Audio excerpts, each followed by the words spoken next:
মেলাটা যে ভাই শুরু হয়েছে, মেলার নামে তো এখানে মেলা চলতেছে না ভাই। এখানে 24 ঘন্টা, মানে 24 ঘন্টা বলতে ভুল হবে, এখানে মানে 24 ঘন্টা পেতে প্রায় 6-7 ঘন্টা মানে এখানে কনসার্ট চলে, অলরেডি চলে, এবং রাত্রে 10টা থেকে 12টা এমনিতেই চলে। যার কারণে আমাদের পড়াশোনা নষ্ট হয়ে যায়। যতই আমার বাড়ি দূরে হোক, আমাকে এখানে কিন্তু আসতেই হবে, আমার টান দিয়ে এখানে আমার তুলসীঘাট আমরা আসি সব সময়। তারপরে আমার বাড়ি হলে এ পাশে না, আমরা তো পড়াশোনা করি, পড়াশোনা করার জন্য একটা নীরবতার একটা বিষয় আছে। এখানে যে আমরা পড়াশোনাটা চালাই, এই সাউন্ডটা যে যায়, তখন আমরা তো ঘরে থাকতেই পারি না, বাড়ি থাকায় আমাদের এখন হয়ে যায় বিষয়টা। ক্লাস 8-এর যে বৃত্তি পরীক্ষা এবং পাশাপাশি আমাদের এসএসসি পরীক্ষা সামনে, এবং ছাত্রদের পরীক্ষা যেহেতু আমাদের অতি নিকটেই, তাদের শিক্ষার যে অবনতি তার একটা মূল কারণ হয়ে দাঁড়িয়েছে আমাদের এই মেলাটি।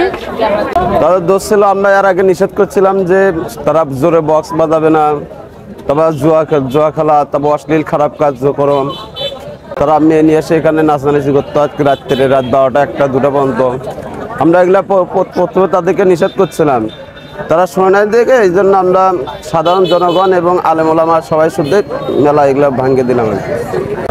আর সব বন্ধু বান্ধব এই জায়গায় থাকে, হয়তো এই বন্ধু আসছে একদিন, ওই বন্ধু আসছে একদিন, বন্ধু আয় এ আছে হে আছে, আশায় লাগে, পড়াশোনাটা হচ্ছে না। আমি নিজে বলি, এই কদিন আমি একদিনও ভর্তি বসি নাই।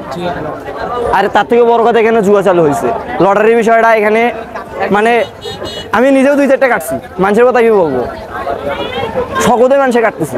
পাশাপাশি আমরা লক্ষ্য করেছি যে আসলে বাণিজ্য মেলা বলতে সেখানে বিভিন্ন ধরনের ঐতিহ্যবাহী পণ্য সামগ্রী আমাদের এখানে ওঠার কথা, কিন্তু সেখানে আমরা লক্ষ্য করেছি যে আসলে এই ঐতিহ্যবাহী পণ্য সামগ্রী থাকা সত্ত্বেও সেখানে বিভিন্ন ধরনের আপনার মনে করেন লটারি থেকে শুরু করে জুয়া এবং বিভিন্ন ধরনের নর্তকীদের এখানে নাচানো হয়েছে। পরশুদিন আমি এই বাসায় যাচ্ছি সাইকেল নিয়ে, এক অটোওয়ালা আমি হুট করে সামনে এসে আমাকে বাধা দিছে।